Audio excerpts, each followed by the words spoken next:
Hey guys, welcome to episode 5 of Inside Sauce podcast. That's right. Spilling the secrets of commercial acting. And that is our tagline. Yep. And we have a very special guest today, Sarah Mae Bates. She is a creative director at RPA, and she helped us solidify this tagline. That's right. We're like, actually, she basically said to us, with all the other taglines we came up with, she was like, "No, those all suck. This is probably the best one of the ones you have." Exactly. But we're like, you know what? We have a creative on the podcast. We might as well see if we can get some free consultation. That's right. She is the original multi-hyphenate. That's right. So Sarah actually has been working in advertising and as a creative for over 18 years or so, maybe. I don't know. Long time. And she's also a writer, an actor herself. And she's also a director. She's directed some of her own commercials and also other commercials. And also she's a mom, and I know her personally because we found out in this episode that I actually also work. Susan comes out. I have a day job, that's and right. I work with her at Very RPA. Exciting. So that's how I know her, and that's why we invited her to come on. Mm-hmm. And I thought it was really important for her to come on because she actually is a creative director of AI and innovation at RPA.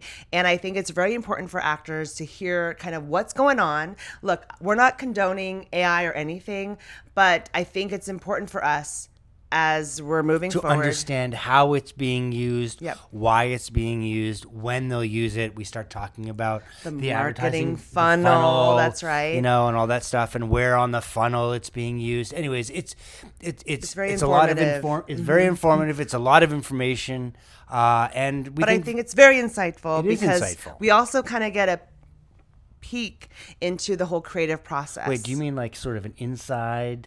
Behind the curtain, inside sauce of the creative process. Yeah. And Sarah takes us through kind of how an ad is conceptualized from the beginning, and then how they all the way into production. Yep. And also casting in the middle of it. Which she talks about how it's bid and how they receive bids from production companies. Yep.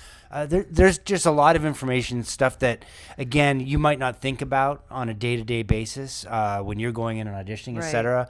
But it's just something to give you some perspective the next time you're walking into an office and like, oh God, this is where it all came from. Right, and we learned that we're just one piece of the huge puzzle. We're one slice of the whole pizza pie. Sarah gives us perspective about the whole commercial ecosystem. That's right. And commercial auditioning for it is just one part of it. Yes, it's one piece of the giant cog. That's right. One cog in the giant piece. Now let's get saucy. Oh, that's Susan. She did it again. Now let's get saucy. Are you ready to get saucy? Inside Sauce. So you were starting to go through some of the things that you're involved with, and it just always blows. It's like, how do you have any time, any downtime? It just seems like there isn't any. There isn't any. There isn't any. So we're so grateful that you're here with us today. Exactly. Yeah, we're really. We're so happy. I'm so happy. I love hanging out with Susan, so it's a bonus. And excited to hang out with you. You like hanging out with me too? Yeah, I like hanging out with you. So just so everyone knows, Sarah and I actually, I got to know Sarah because we actually worked together at RPA. Mm-hmm. I have a day job. A lot of things. I mean, we've never even talked really about it on the podcast. So yeah, and what? I'm glad you're coming out about it. I'm coming out. I know. Coming you out. know why? I feel like there's such a power that comes from just being the same in all spheres of life. Yep. It's like your voice becomes louder and more tuned, and your energy is more uninterrupted. So embrace it. Wait, what does that mean? What did you just say? Something about all spheres of life? Mm-hmm. That I'm what? When you can own all parts of yourself in all spheres of your life. I don't have to hide. You don't have to hide. You don't have to fracture. You don't have to pretend to be a version of yourself in one area. It changes the quality of your energy exponentially. 1,000%. You become more powerful and more persuasive, you'll be a better actress, I think. It's a bonus that you didn't know was out there. So wow. Just embrace it. Yeah. I'm like, be an actress at work. You Let don't people have to know compartmentalize you are. yeah. I think it's like you're just more authentic. There isn't like this area where you don't have to chambers. hide. Yeah. I'm like, what can I say here? What can I not? Exactly. So if I'm just 100% authentically myself, you're right, because I think even for acting, it's just like showing up, because we always talk about on this podcast, like what makes an actor pop or whatever. It's always about like being real and just being like a real human and being authentic. And I think just being like, just who I am 100% Yes. will help lead to Well, that. so this, Susan, this is actually an intervention. This is podcast is about me, Yes, actually. we today. yes, we wanted to somehow find a way to free you and to. Thank you so know, much. Sarah and I actually go way back. We have a strong. We've been strong planning history. this for 10 years. Yes. Wow. Yes. Okay.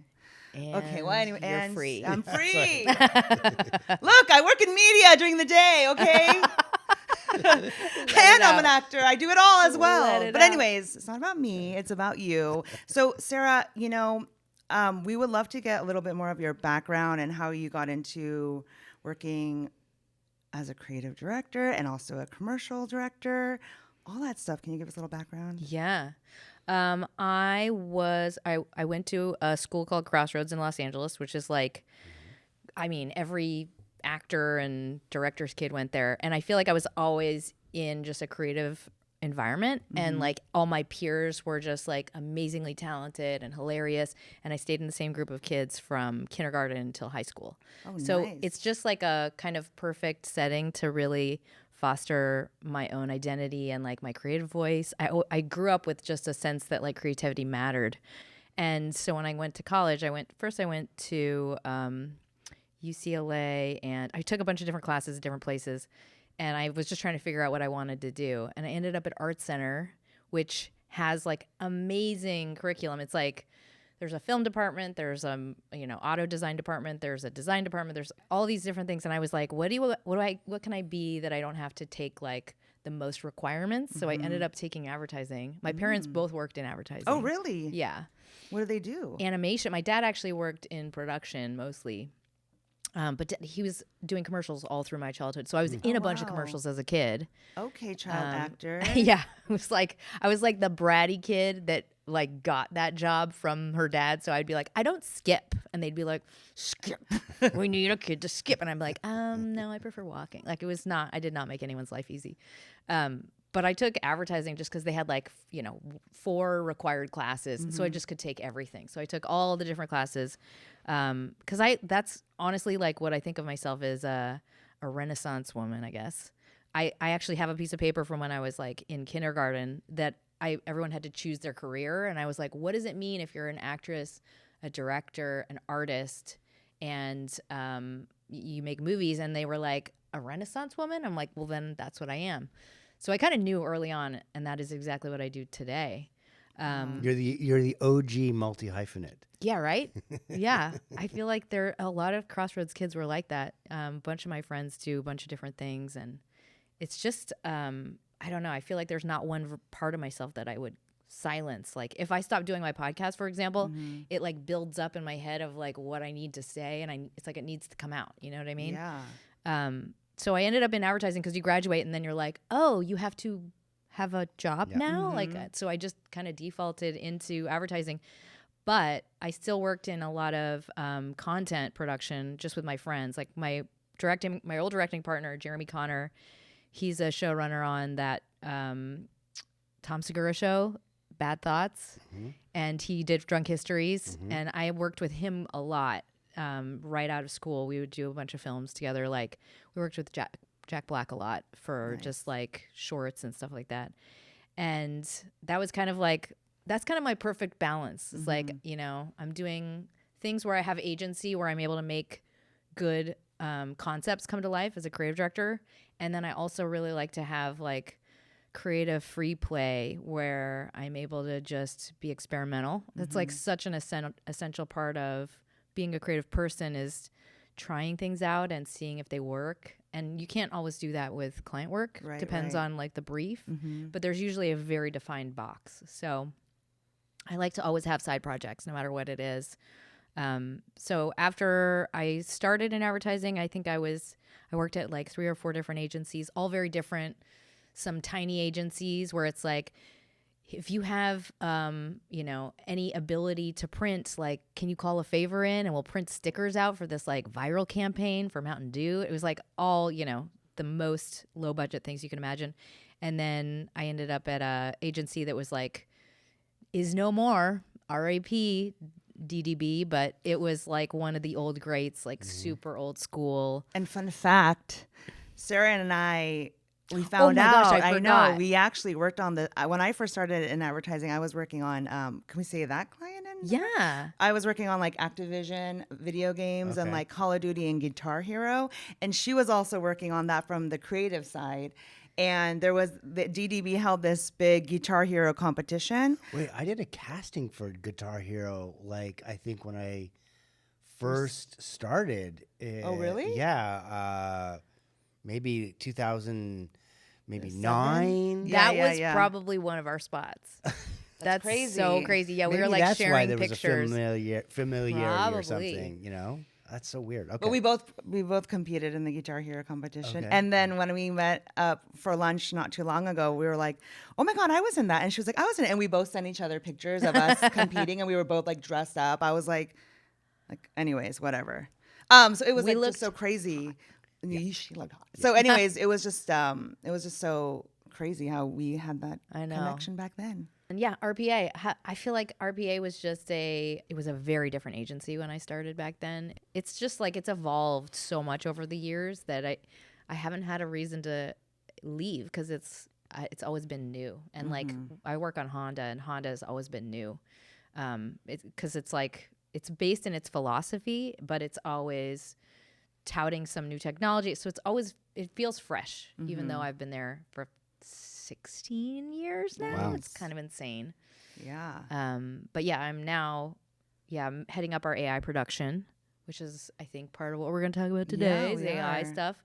And I also direct commercials for Honda and other brands, but that is like I got to say my like most happiest place to be in is just directing because it's like the union of all the skills, all the passions, all of the sensibilities I've grown over the years, and it feels so satisfying and thrilling. I love it. in terms of the directing, right? How are you at this point, like getting that work? Like, how are you going about doing that? Are you doing in-house, or are you pitching all other brands, or I do pitch other brands. It has to be a non-compete with one of our clients, so there's no overlap or in any way. But yeah, I do pitch on other clients, and then I use. It depends on the production approach, but like I can work with different production companies. I used to be at Tool.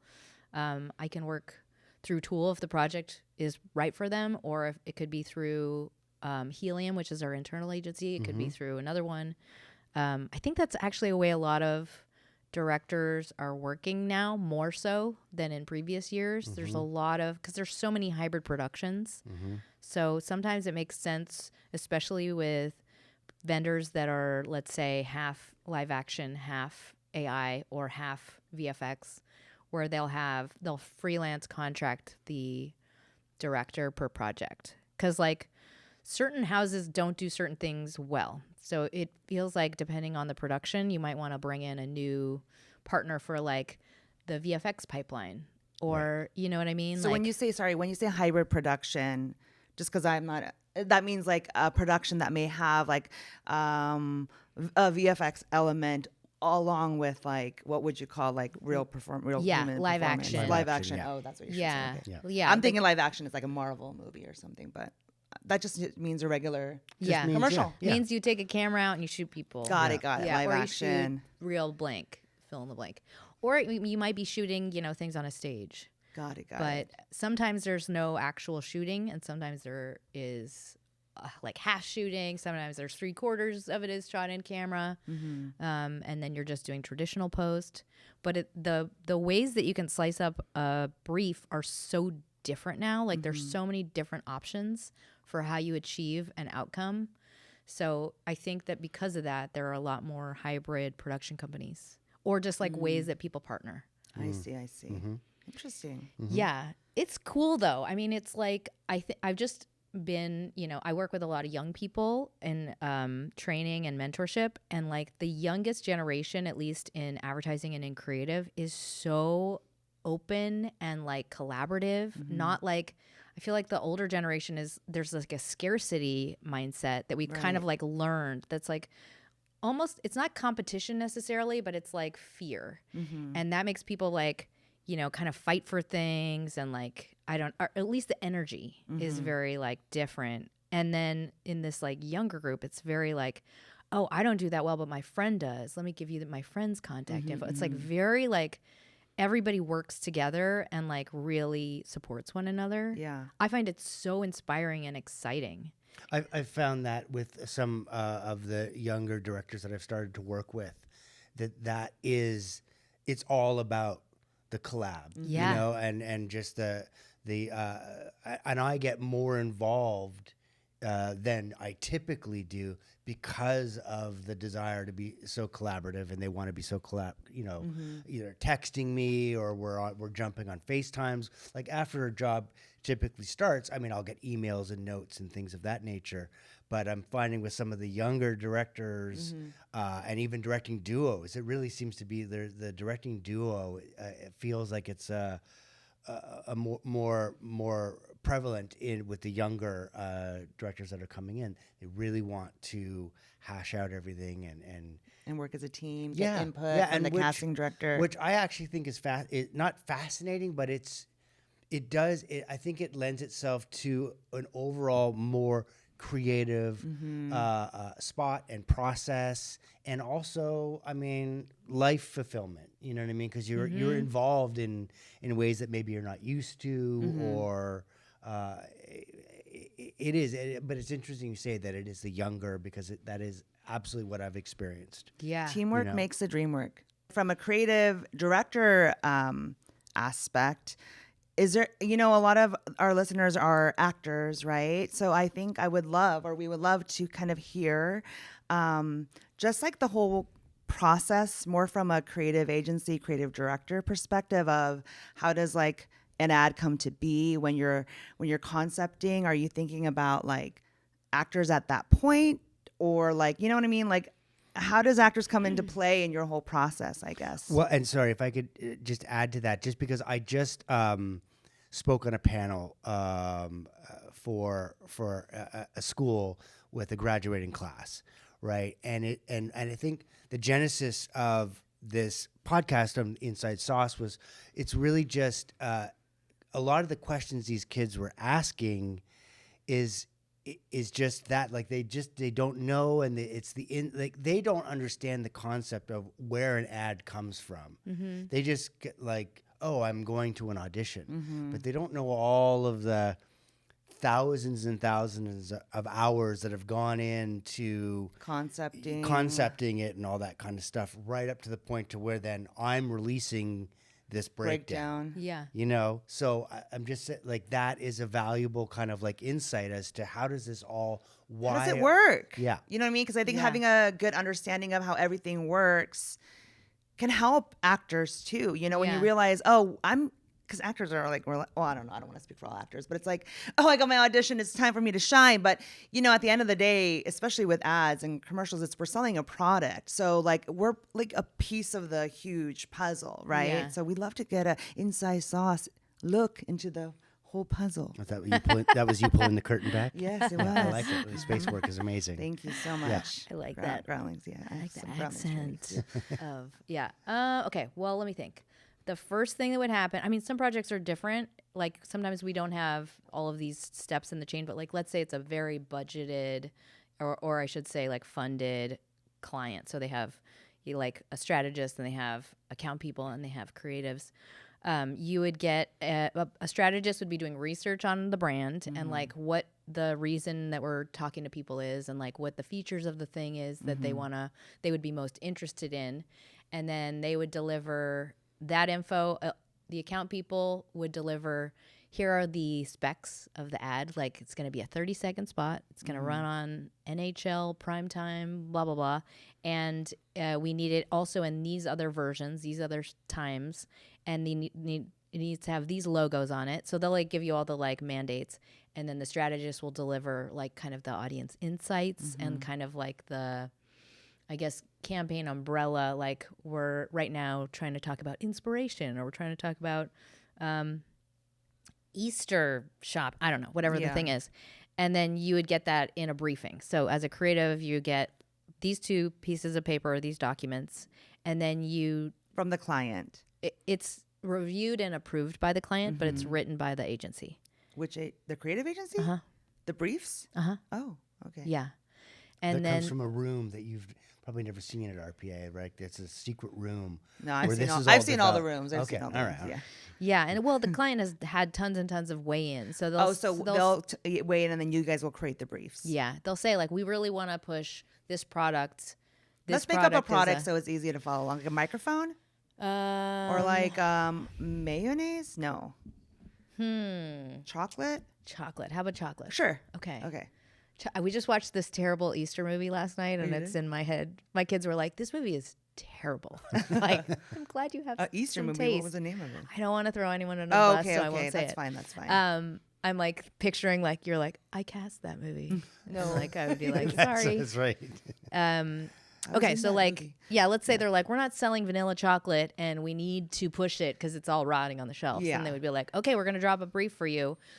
We think that we have this media. It's perfect to reach all of the 14-year-old boys that really want vanilla chocolate. So we're going to like target them in this time slot. Social media. Or, whatever TV schedule there is. And so all of that would be kind of like condensed into a structure that's like on a brief. And then that's given to the creative team, and then they're given a schedule. So we'll say like, we're going to check in, have our internal review of your ideas in 1 week. And then when we revise those ideas, we're going to show the clients 1 week after that. So that's when we go into what I call the most fun part of being a creative, which is like, you're just coming up with ideas. Yeah. And it's like, it could be anything.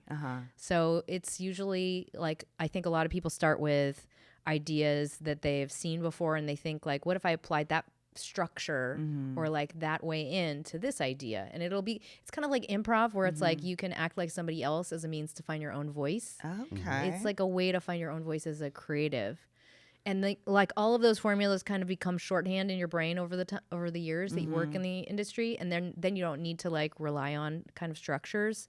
Then it's more just like I think a lot about what's a visual technique that's arresting and interesting that's never been done before, that could somehow explain this insight or this product. Vanilla chocolate. And then It's like, what is it? Is it vanilla or is it chocolate? So That's it's an not idea. you guys all sitting around in a room doing LSD, brainstorming and trying to find the most. Vanilla chocolate. What is it? I'm sure that has been done at some point in time by a creative. I usually go hiking. That's like my way to think, because it's like just helps my like juices flow. And then usually concept. I was working by myself most of my career, so I'm like used to concepting by myself. Oh, really? But a lot of creatives like to bounce things off of another person, so we work in partners. It's traditionally an art director and a writer, but in the era of like AI and hybrid everything, like a lot of people will work in either a group of 3, or one person will be like just a designer, not an art director, and then they'll work with a writer, or writer will work with 2 art directors. So all very different. I think of everybody as like kind of being a 360 creative, and like that they can do all things, or they should think of themselves as being able to do all things, and not just be like, I'm only responsible for the type layout or whatever, their job description might say. So anyway, after like that week, you kind of synthesize your ideas into script form, and then you come up with visual reference for that. Usually we will generate visual reference, like it's fully, actualized as best as we can. And then we go through an internal. Everybody looks at the content and says like, oh, that one's great. This one feels like it's going to offend grandmas because they also like chocolate and whatever. So we'll edit them out and revise them. And then it goes to the clients, and they pick one. And sometimes it has to be like shopped up the chain, and we'll get notes back from that process. But eventually we get one idea that's approved, then we start production. And so production, if it's a traditional production, we will write up a casting spec, we'll send it to clients to approve it, and then it'll go to you.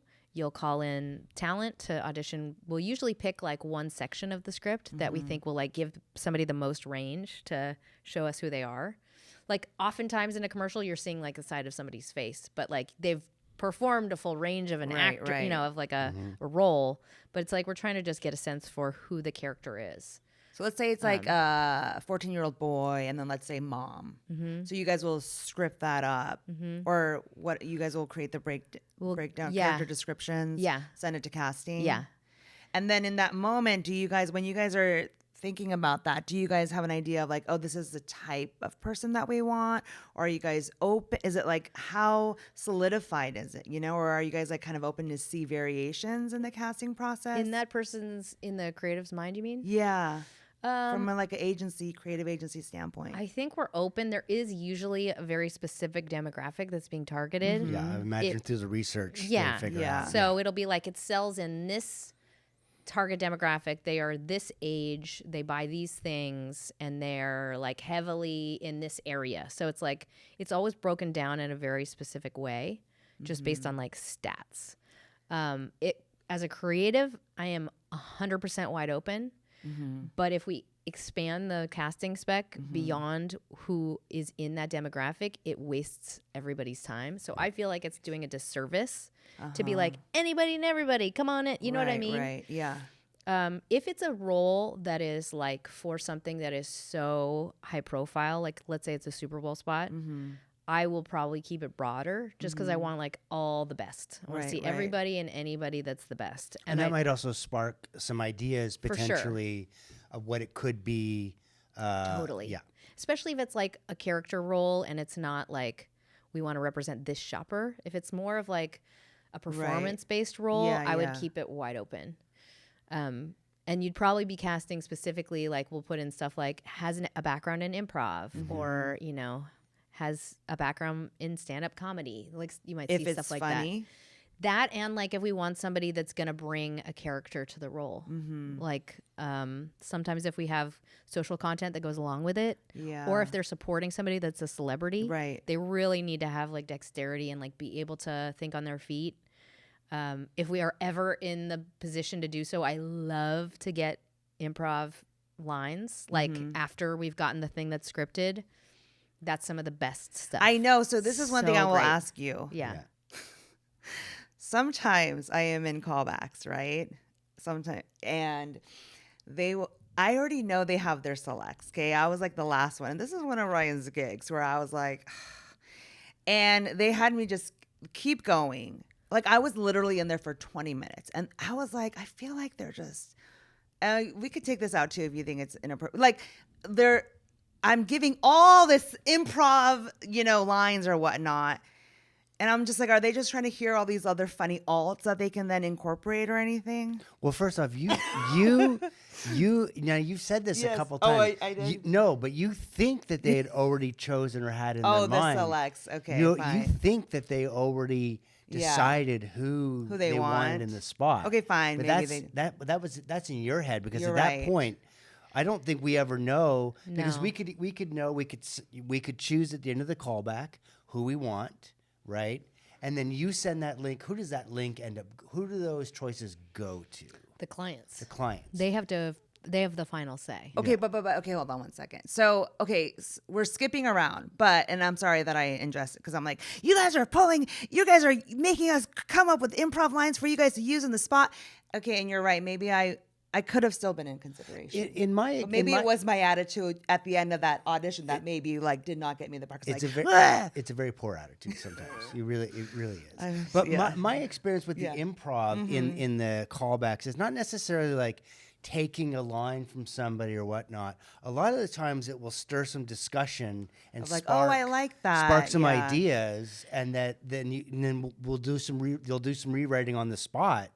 And we'll incorporate it. I don't know if that would happen just because it's taken so much like pain to get something locked. Yeah. But if you were in that room still, you were definitely in consideration. Like you're either the director really liked you or somebody wanted to see more takes. Like there's no way that people are just wasting your time. Cause like it's so much time to cast. Like it's exhausting. I mean, radio is even worse. Like sometimes I get like 200 people's auditions. Oh my god! And I'm like, and I like try and not give the advantage to the A names. I'll try and start in like, the middle or the Love end. that, like but a it's season a song. lot of work to Yeah, go through you're and right. like have your eye fresh. So I feel like with casting, yeah, they were probably like legit like on the fence. Oh, okay. Okay. Well, anyways, I'm not trying to like be like, Yeah. but okay. So then for some of your spots and stuff like that, your scripts are usually locked by the time they're.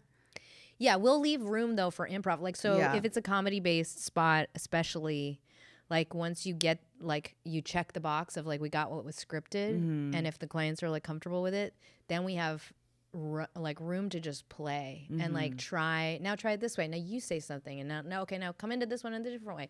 It's like so much fun. It's like my favorite way to work. Right. And this is in the callback or like on No, when we were on shooting. set. Okay.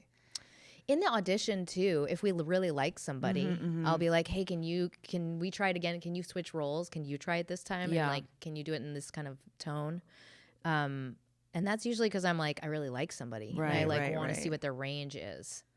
So Because then they will color in the character and make it way better. Right. Do you right. feel like when you're on set and you're kind of playing around, how often does the sort of playing around version end up being the on-air All ver- the time. Oh, really? Most of the time. Yeah. I feel like I'm playing around so much, and then it's always what's scripted that comes out. It depends on what type of commercial it is and how much like product copy is in there. Right. Like Yeah. if there's a ton of stuff you have to say, there's usually not time for it, and Yeah. it's just on the creative's reels. Oh, like right, they right. Or it's they the give like a director's hero. cut or yeah, something. yeah. Yeah. But if there's time, I mean, back in the day when we had buttons, I feel like I always had like a non-scripted Yeah. button in my spots. I will always try and make room for at least something. If you're playing around, I would try and get to a place of like knowing exactly what's funny and so concise. Like in the timing of a commercial, we'll have right. like less than a second. Yeah. So if you can think in terms of like jokes that are like gonna fit, maybe it's just like a glance, Right. you know, Right. A nonverbal button. or like a single word. I think those, if you can like kind of plan it to like the tempo of an edit, Yeah. it might be good for you to like sit in and edit sometime, I would love to. because then you can really see like how it's being cut down and like Yeah. what fits in Right. a script. You know. I know. I do realize everything. So some of his, like some directors are very like aware of time. Some of his directors are so aware of time that even within the callback, they're like, okay, I want you to flip the burger, look over there, smell your shirt, Yeah. 3 seconds. Yeah. Well, Do you because remember that one? because they kind of live in the edit. Yeah, and in they the edit realize, world. Well, this is what's going to happen. Totally. Like, I don't know that I need to necessarily see all this other stuff. I want to see that you can hit X, Y, and Z. Right. 100%. Quickly. And Because so that's just as important. It is. 100%.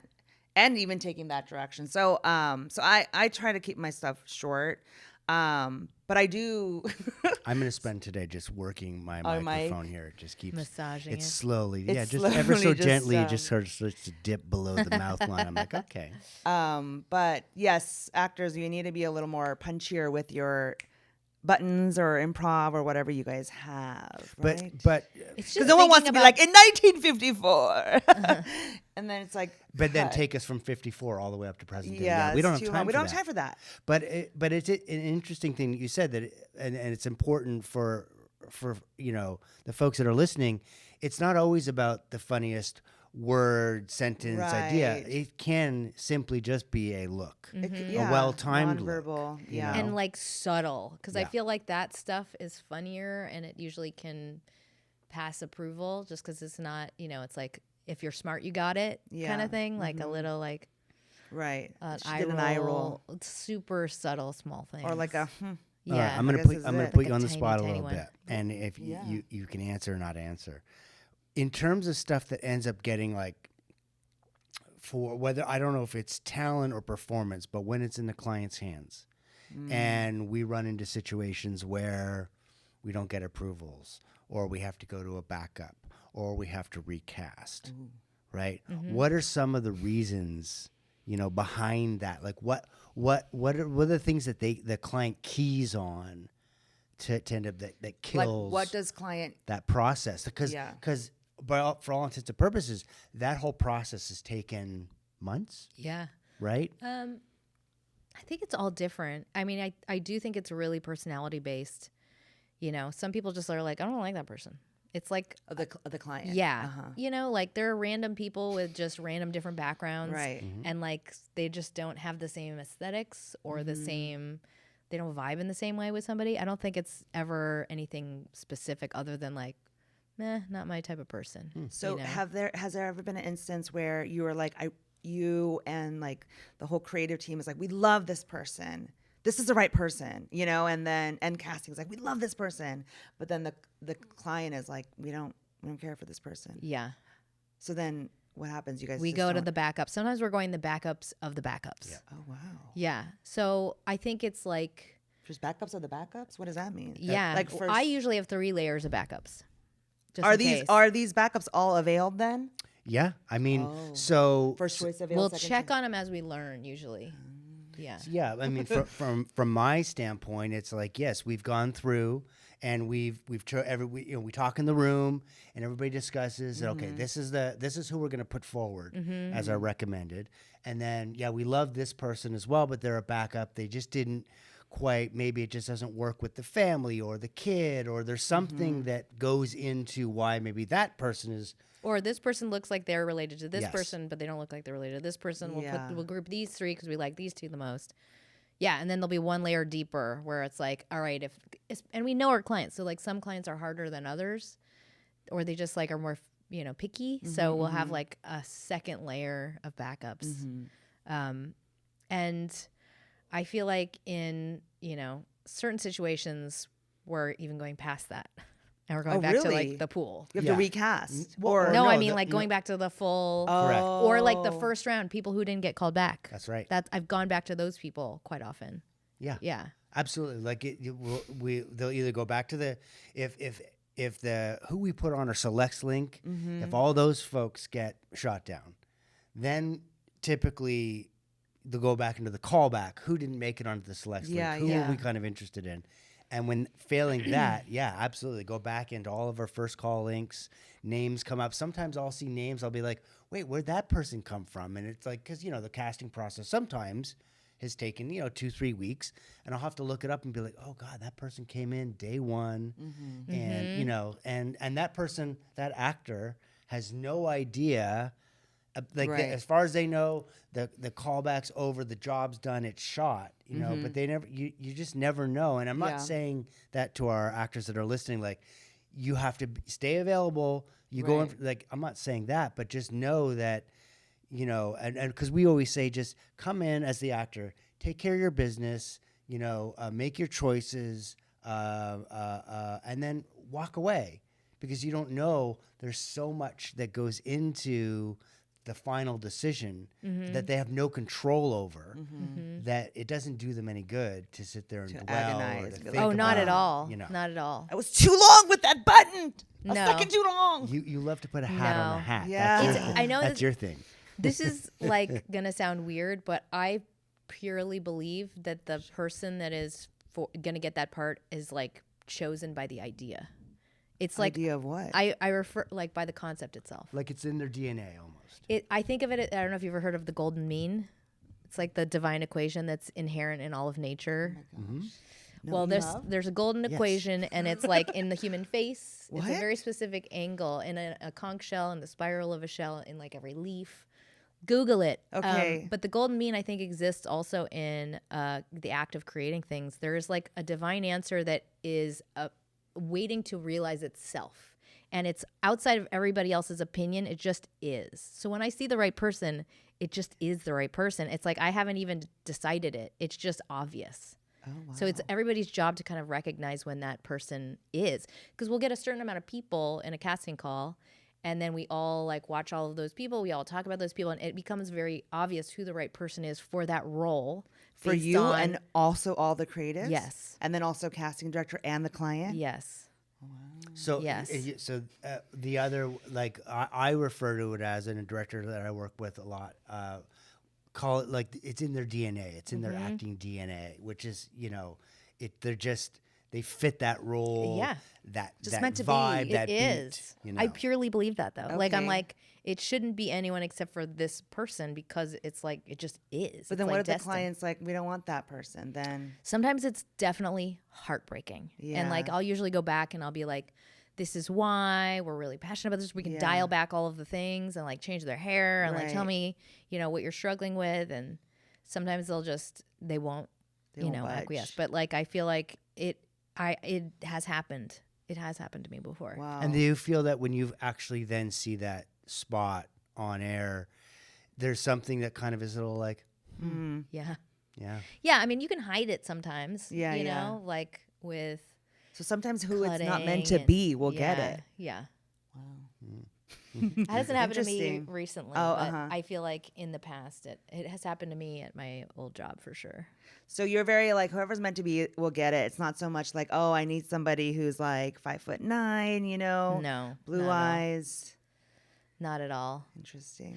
You know what I think it is? It's like or at least what I look for or I like gravitate toward the most in casting is like they're present, they're fully embodied, and they're already in the role, and there's no like I honestly think it's just getting out of fear.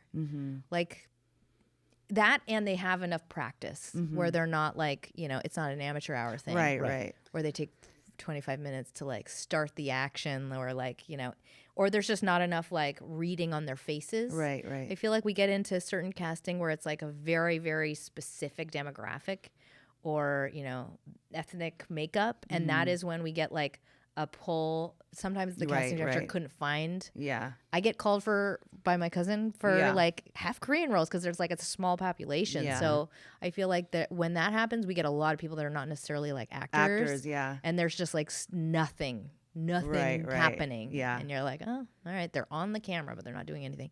But people that are fully embodied and they're like completely free, Yeah. it's just a joy to watch them. And Yeah. then it's more about like, is that a good read on this character, or is it like maybe too big, or is it maybe too comedic when we want Right. this to be more emotional? I don't know. It'll be like something that's decided by all of those nuances. And of the that's what concept. I was talking to this class about the other day. I was like, you guys have to take, you have to know what you look like on camera.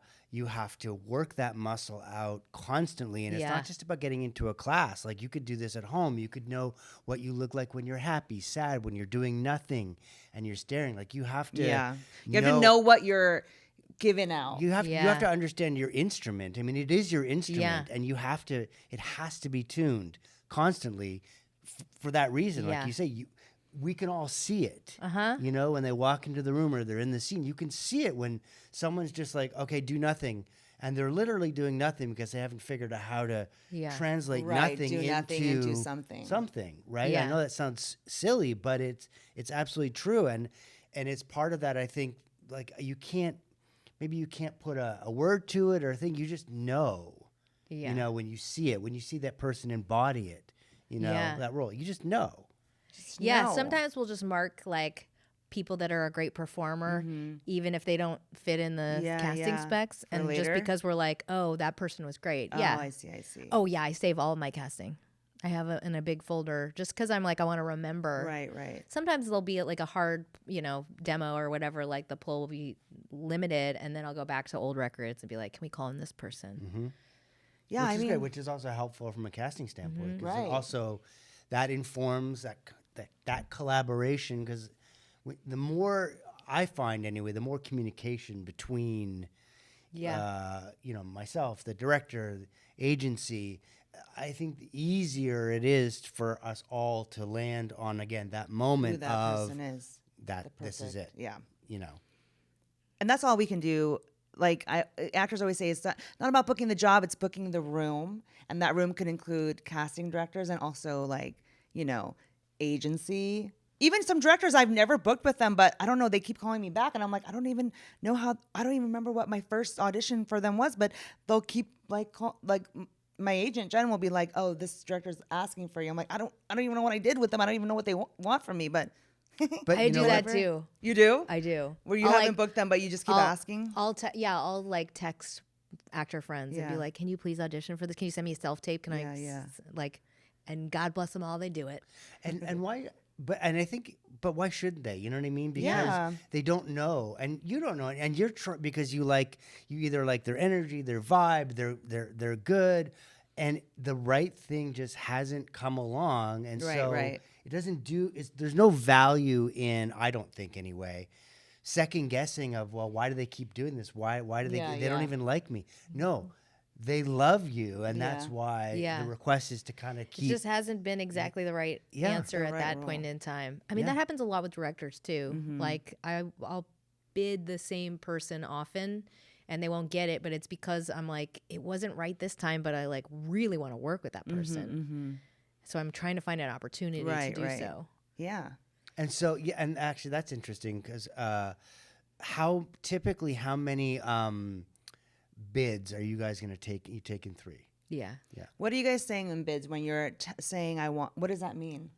So once the client picks the idea, Yeah. then we are we'll usually ask for treatments from directors. So we do triple bids most of the time. And then you have calls with them. And if they're interested, then for they directors. do.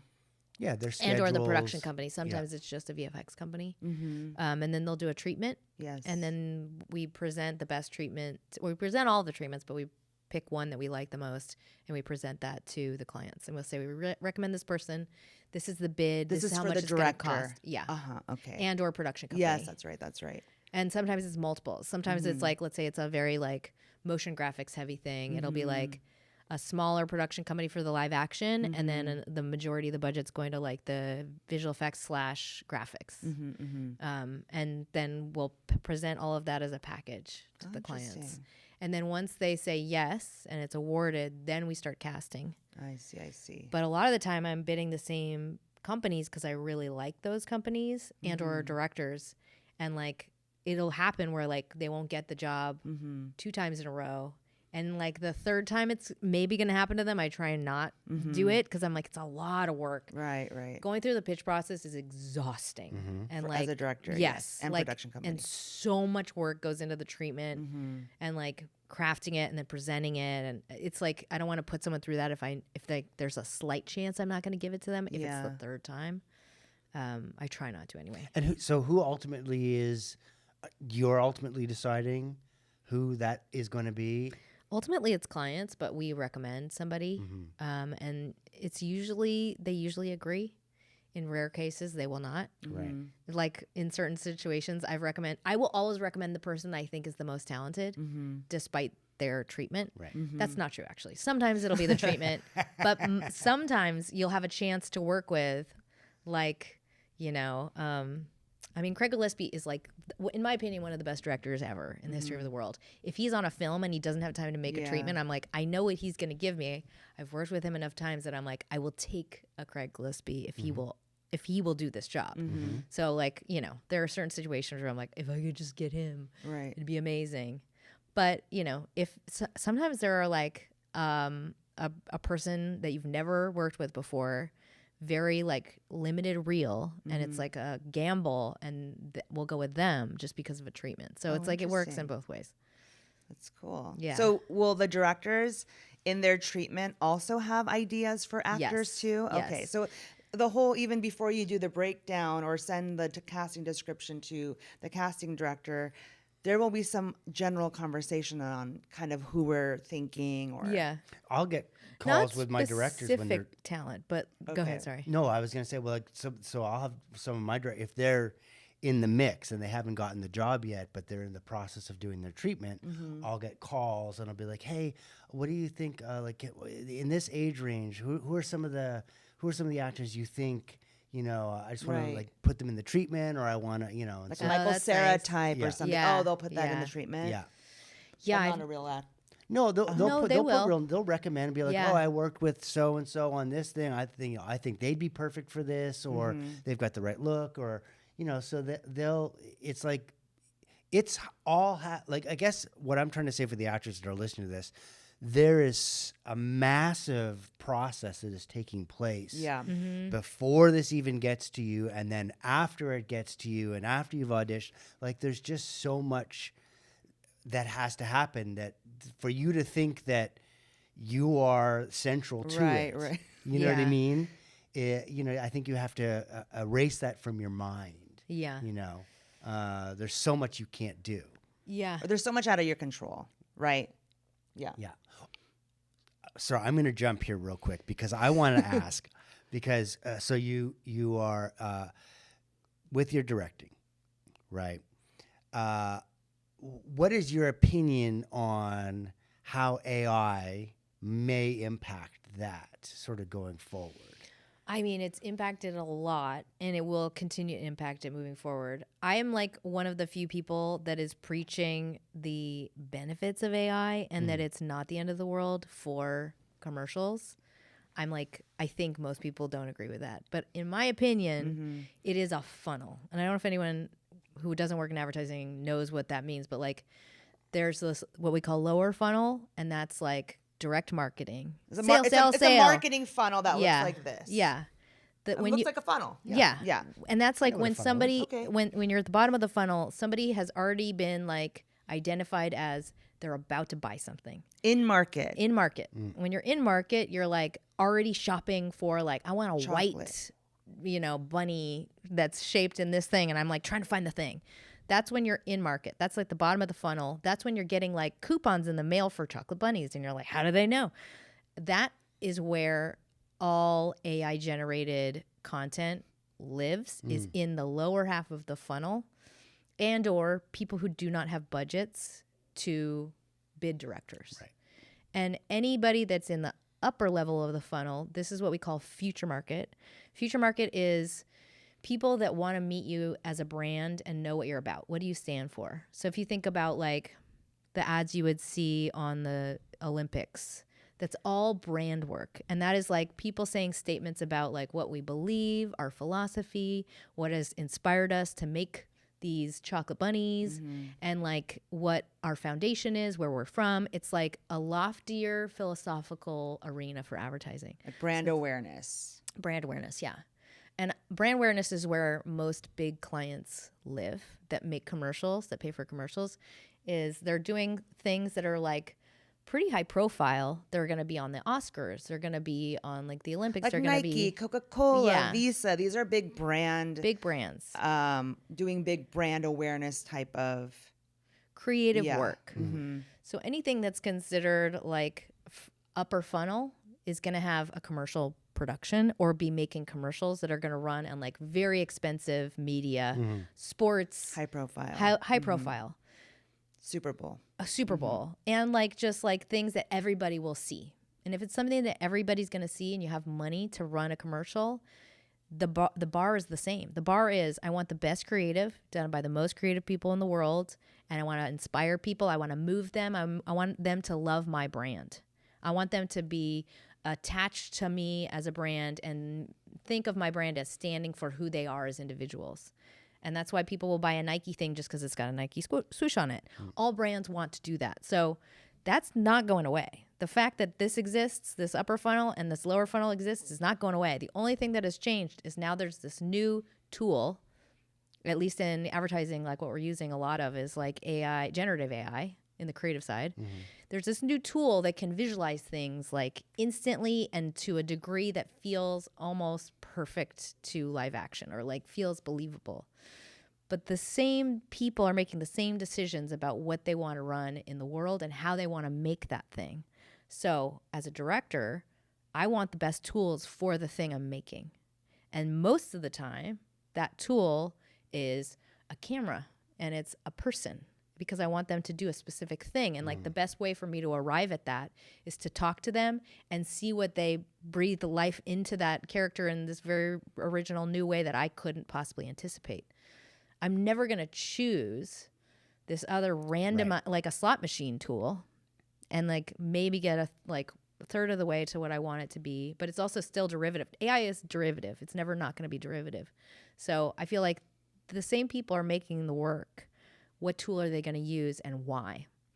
for me, I will use AI tools when I have not enough budget to get to a location that would have taken travel days. The Sahara Desert. Yeah, like 100, person crew moving our chocolate supply there or whatever it is. Like those practical parameters are going to make me problem solve in a very different way. But I'm never going to not want to film people and see what they bring to a project. Because like at the end of the day, that's like the magic. I think one of the best parts about production is like performance. And the act itself is what brings the magic of the output. It's being in a collaborative process and not knowing what it will be is the creative act. So in order to use AI, you have to know exactly what you want it to look like already, and you're just trying to get to that output. That's not how most creative works. It's like, who are the best people? What would they bring to it? How would they animate this? Like a Craig Gillespie. What would he bring to this? He's definitely going to choose locations I wouldn't think of. He's going to choose casting that's very, very his style. Like all of these things that I couldn't possibly program into this thing is what I'm trying to bring in the creative process. But how much of a fight of that now is budget, like where you're being forced into that because the budgets tend to be shrinking a little bit, or do you find that that's not the case? I think the budgets are shrinking, but it doesn't mean you can't do a production that is hybrid. Like I feel like the way we approach a production is way more agile or like diverse. The way we accomplish the final output is like very different. But like the creative mind is always going to come up with like, what's the best thing? What is the best thing? What am I proud of? What do I want to watch? We're not going to choose something not good. So it's like you have to figure out new workarounds to get to that. So should actors be scared of our job? I mean, look, AI at the end of the day is, taking over a lot of jobs. But I think in terms of... I know, I'm like, the world should be scared. Yeah. Right, yeah, not just actors. Don't put that on them. Don't make them shoulder all the fear of the rest of the world. But I don't know. I just feel like, it sounds like, and also from our conversations before that, a lot of the AI that is being used in commercials or whatnot are to kind of help with more of the background or like things that are not like performance driven or like production or whatever. Yeah, I think there's a lot of versioning happening. I mean, a lot of brands are also using digital replicas, which is like still performance based. It's just like a different way to work, I mean, a lot of movies are already made in that way where it's digital like replicas. You're like scanning someone's likeness and then you're paying them and then using them in this like engine that's very not based in the camera, just because it's like easier to create the environment around them. Do you feel there's a danger in that though? Like if we were to project, 5 years, 10 years, right? If that becomes the modus operandi, I don't think it will take over. Okay. It's like, I do think it's a new practical solution for, I'm going to call that mid-funnel, maybe. Did we just invent mid-funnel right here? That was a thing. No, it's already. Okay, all right. I will say this, though, like digital replicas for actors, too. It sounds so 2001. I think it's AI, but the thing is, it's like, at least digital replicas, and it depends. Like if you're a union actor, you have protections with digital replica. Yes. You are still getting paid as an actor to have your likeness copied, then used in other things. You're going to get the same residuals if we're talking commercials. If not more, because you'll be used in multiple versions. Exactly. Yeah. You can multiple edits. So you do have protections, and yes, with SAG, there's definitely protections where you can only use my likeness and have it for a certain amount of time, in which case you need to then destroy it unless there's a conversation had if you want to keep going. So as a SAG and union actor, there's definitely, the union is working really hard to get protections on that. There's certainly more abuses in the non-union. Yes, 100%. Yeah. But then synthetic is when you guys are just kind of creating something from not rooted in a real person or whatnot, right? Yeah. So, Yeah, synthetic is like a fully AI generated person. And I think there's definitely a lot of work out there that uses synthetic talent, but anything that's performance based, I cannot imagine anybody who's doing creative work that's meant to be creative and like meant to represent a brand and their ethos. I cannot imagine anybody choosing synthetic over just shooting, because it's like it's accessible to from an film artistic somebody. standpoint, Yeah, right? from an artistic standpoint. It's not fulfilling if you're like, all right, It's not a good tool. Yeah. Right. It's just not a good means to an end. So you don't see them a lot. So you haven't really seen advertisers use synthetic as if it's a very performance driven spot. Okay, well that's good. yeah. I mean, I agree. I don't think that it can really, especially with comedy, because it's so technical. Oh yeah. Right, and timing is, I mean, it's all derivative. So like a lot of the content that you see that's like usually from generative AI companies that's saying like, look how great our platform is. That's like showing a fully AI generated commercial or fully AI generated scene is still derivative. It's like a generic version of a commercial. It's not like an original piece. So for it to be original and I'm like trying to direct it, it's not a good tool for that. It's not like it's almost like the most frustrating approximation of a genre where I'm like, I guess that's passable. Right. It's great for previs. It's great for presenting a concept to somebody. What's previs? Previs is just to like visualize. We know visualization. Yeah, so like we'll usually do storyboards and then we animate the storyboard so we could see like the timing, how's the VO lining up, do we need different angles here? Yeah. I feel that happens a lot with like heavy stunt kind of commercials that need to do a lot of previs. That and anything that requires a lot of choreography. Yeah. Also stuff that's very tight, like if it's like overwritten. The way I usually talk a brand out of that, if I'm directing, is I'll like actually cut it, and I'll be like, do you like it? Is this too tight? I think it might be too tight. I think you might need to lose some stuff in here. Yeah. Like, do you like watching it? Is it working for you? Because I don't like watching it. I don't know if it made sense. I think it might be too many things. So you use it more from a pre-production and production type of angle.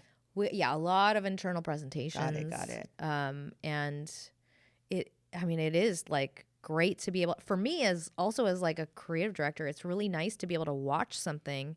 Like there was a spot we had, we presented a long time ago, and just as a training practice, I had my team generate it, and then I watched it. I was like, oh my god, I love this spot. Like I liked it before, but then seeing it, I'm like, this is an amazing commercial. Just like it's so visceral and colorful and magical, and it didn't really hit me in script form. Right. And I didn't anticipate that to be the situation, because like the theater of the mind is like what we work with all the time in like creative. So it was kind of a cool example for me. I'm like, oh, I get why clients would need to see something before they buy it. Because if you don't have like an imagination that's like capable of rendering things and like by the best director ever, it's like it's harder to visualize something. That's right. Or you think what you're picturing is not the same as what they're picturing, and then you're like, will I like your version of this? I don't know. So it's a very helpful tool. Nice. What's your favorite? What style do you love? Like, is it more like performative or dramatic kind of spot as a director? Is it comedy? Like, what do you? I love comedy more than anything in the world. Yeah. I would love if I could just do that forever and ever. I mean, it's rare now. It feels like it's rare to be able to do, like, you have to be on a very specific brand to be able to do comedy work. But as a writer, that was my favorite. I was like, I'll just be known for that, and I'll only ever do that. And it's like, it doesn't really work out that way. I feel like a lot of younger people just want to work only in comedy. I don't know. I think I'm like really obsessed with photography lately, and like really fun shots. Like I'm trying to get a spot where I can just like really be playful with the camera. And I know that's not like, doesn't really speak to the concept itself, but it's so cool. I love work that is like fluid and camera work and goes like really, really high in scale, like bird's eye to like really like amazing macro lens shots. Like there's such creative freedom now with like the gear you can use in terms of like how the camera moves and where you can put it. That's something I've been wanting to do for the last year, and I haven't had a project where I got to really like flex it. Because like usually, you know, if the budget is tight, it's like you have to like put the money where it really matters. And like you can't rent all of that crazy stuff necessarily. Or you like invest in one very specific camera package and you're like, okay, that's where I'm spending my money. But then I got to save in like these areas. Like, you know, I can't have my wardrobe department, for example. Like stuff like that will get pulled back here and there. It'll just be from Target. Yeah. One fine day. Is that the Target line? Most commercials are like, I think it's a Target line. Is it one fine day or something? Or is that Macy's? No, it's Target. But then when I'm on a commercial where they're like, "Ooh, it's designer," I'm like, "Ooh, they got big budgets for this." I know, right? When there's like designer clothes.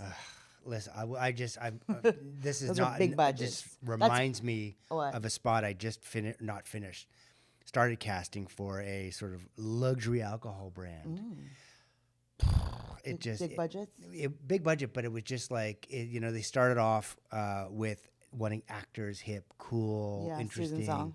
Susan Song types. But the Susan Songs that are like dancing and doing color guard and that kind of vibe. He's saying I'm not a dancer. It's just a thing. I'm just saying I've never seen the dance. I've I never seen say the I'm a dancing side dancer of and you. he doesn't All think I'm I asking am. for is just proof of concept. Yeah, okay. Right? That's AI it. That's all I want. Yeah. That's all I want. The AI Susan doing color guard. Anyway, but then it got somehow it got out of the hands of production, and it went over to a fashion, turned into a fashion component, but it's still live action, and the whole thing has gone completely sideways. Like it's an interesting so production company, client, casting have now all kind of like fractured, and it's turned into this just like no one's talking to anybody. And now, and like I was talking to the EP the other day, and he's like, "This is yours," because I'm not doing it anymore because I don't necessarily do print, Fashion model, and fashion and things of that nature. He does real comedy, people. Yeah, super funny. Yeah, super funny. But anyways, how often have you ever experienced that where the whole thing has gone off the rails? Thankfully, no. I mean, I don't work in fashion. She runs a tight ship, okay? I've heard fashion is like a shit show. Just the amount of money that goes into stuff like hair and like the hours and like the professionals that you hire. They don't have the same concept of like what we like production side of it. Like it's like no, my rate is 10,000. No, it should be scale. No, it's 10,000 for hair. No, we only have. Yeah. Was it non-union? No, it was union. And that's what's got them freaked out is because it's turned into fashion, which turns into this whole people have different rates. Yeah. It's not governed by SAG or anything like that. So it's If you ever get into a situation where you're working with celebrities that have their own team, it's like it's a thing, whole thing. And that totally impacts the budget. It impacts it, but it can impact everything. It's like a separate full budget often. Yeah. But then for those, like usually, because he does a lot of like Super Bowl spots, and there's a lot of celebrities in those, but those are big budget productions, so it doesn't really matter, right? I don't think so. But I mean, they'll just pay for everything. I very rarely am I included in the budget sort of the budget conversations. Yeah. There'd be no reason for you to contact me about unless the agency's paying me. There's no reason to include me in anything. I'm merely a department. You're also just a piece of the puzzle. I'm just a piece of the puzzle. This whole thing, commercial making. Yeah, but the puzzle is only completed if all the pieces fit where they're supposed to fit. Right. Yeah. And that's show business. I do think that there is like an opposite response happening to AI in like just the act of creating art. And I think that it's going to create a new genre in a great way. And I'm excited to see what it is, like I don't know what that medium will look like, but I can imagine it will be exciting. It's like I think it will force a new response in art. And right. you For know a what I little mean? bit more authenticity or something. Authenticity, but also like, what does that mean? What does it mean to be human, to make art for just the sake of making art?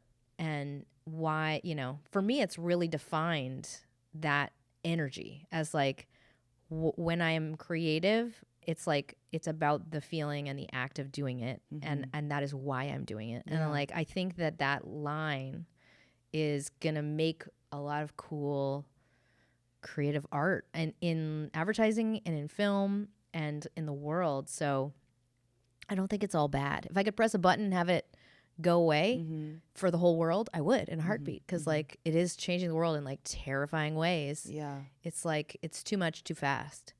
But we have to come from where we are, and we have to like act on reality, and based on reality, I'm like, it will inspire new thinking as a response. So I'm trying to channel that more in my present life. I'm like, what does this activate in me? Like, just being in the act of creation for the act itself. Like, what comes out of that? What comes out of that energy that is not scarce, that is not reactive, that is not based in fear of like losing control of my job or my industry? It's like, when I come from that place, the luxury of agency, of like the ability to be creative, that's when I can come up with things that are new, that I think will be worthwhile to other people as well. So that would be my, I guess, advice, or what I would leave people thinking about. Well, it certainly helped me come up with one hell of a bar mitzvah speech. So I hope that never changes. I miss bar mitzvahs. Oh, the best parties.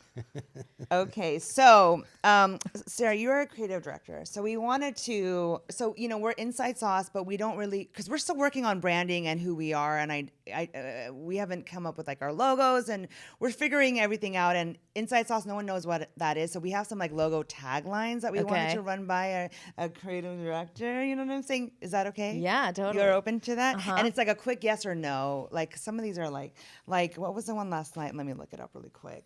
Inside Sauce. Spilling the commercial tea, 1 cup at a time. This is a yes or a no. No, because there's too many metaphors. You started with sauce and then you went to tea. I know. Okay. If that's Thank the God. joke, though, it's kind of. I know, right. I know, because I was like, we could just have, it could be jokey. I think you okay. need one more. Oh, Spilling right. the tea That's right. 1 cup at a time. On the Where's the list. beef? Where's the beef? Yeah. Inside Sauce. Spilling the secret recipe for commercial acting success. A little long. Okay. Closer. So no. Inside Sauce. A taste of the commercial acting world. Closest so far. Okay, that's kind of what is our hero tagline. Commercial Inside Sauce. Deglazing the commercial world. I like it. I don't know, deglaze. It does make it way more focused on food than the previous one. But We it's just cute. want like a little taste of it, because inside. Okay, I don't know. Spilling the secrets of commercial acting. We already did that, right? Yeah.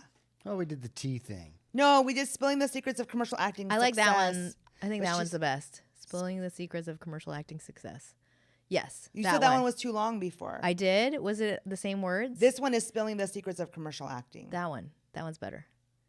Inside Sauce, spilling the secrets, because like spilling is kind of Yeah. related to sauce, and then our logo is like a sauce. Like Yeah. it's- Spilling secrets of commercial acting. I like that. Okay. Mark that. Okay. Navigating and surviving the world of commercial acting. No. No. Okay. Revealing the secret recipe for commercial acting success. Too long. Yeah. So who came up with all these? This is terrible. Some of those were Stephen. A saucy slather of the commercial world. I like that one a lot, but it's a little bit hard for me to, if I'm an actor, I want to know that I'm going to get secrets. Okay, so it's spilling the secrets of commercial acting. Yeah. And second is a taste of the commercial acting world. That one's No, we not don't as like that good. anymore. I think secrets is the best one. Yeah. Because I'm like, ooh, I'm going to get an intel. Do we need to add Hollywood or anything into this? Spilling the secrets of commercial? No, because to be honest, like a lot of productions in Canada now, so. We didn't even get We're into not even that, getting into everybody. that. Yeah. Toronto. Oh my God. Hollywood is dead? I mean, I hope it's not dead forever. It feels like it's a lot as, but you would be cast here anyway, so Yeah, it's not you like ca- you- the actors won't be here. That's But true. productions are often. But fewer actors would be cast here. Like if you had a cast of 15, you would only pull from here the main Principal. Principles, Yeah, yeah. and then you do the rest Yeah. up in Toronto. What is your favorite sauce? Favorite sauce. Ooh, sriracha. Actually, no. I'm going to change that. The Momofuku crunchy chili oil. That's what Wait, Jennifer York, my agent, also said Oh, that. I am Momofuku. addicted You to like it. the Momofuku one? Have you tried Fly by Jing? I don't like that as much. Oh, you don't? No. Interesting. The Momofuku one is like, I would say it's like an actual addiction. Like I like need to eat it pretty much every day.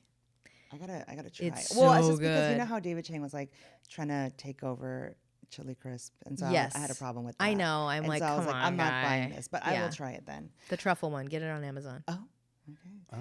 Okay. So basically, if we can ever have you back, we should certainly have like a tray of. Yes, yes. Right? Yeah. That's the thing. Sometimes I'll just eat something so I can eat the sauce. Like I'll like be like, I'll just have some green beans. Oh, here's some chocolate bunnies. I'm gonna have sauce. some Momofuku. Yeah. on my Vanilla, bunnies. chocolate, Vanilla what chocolate bunnies? Yeah. And sauce. Okay, and then can you just let us know if the listeners want to find you anywhere? What do you want to plug? Where can they find you? Where can they get more of you? Yaywithme.com is like my hub of all my like self-help content. My ad portfolio is sarahmaybates.com. I have some of my directing work. I haven't updated that in like a long time. Probably my podcast though. Help Me Be Me. And it is on Spotify, Apple Podcasts, and anywhere else you can find podcasts. And then on Instagram, I'm Sarah Maybe. On YouTube, I'm Sarah Maybe. YouTube/Sarah Maybe. And yeah, if you DM me on Instagram, I'll usually respond. No, So don't I'm tell a people real to DM you on person. Instagram. I get a lot of like You do? people ask me questions, yeah. You or want on that? or You on wanna- Spotify. On Spotify, if you chat me on like make comments on my podcast, I'll respond to those too. Some people Oh. like engaging with people, Susan. Okay. Not you. I DM him all the time on Instagram about podcast stuff with no responses. We've gone over this. When Okay, you DM anyways. me, Thank you so much, Sarah, for coming on our Thanks show. for having me.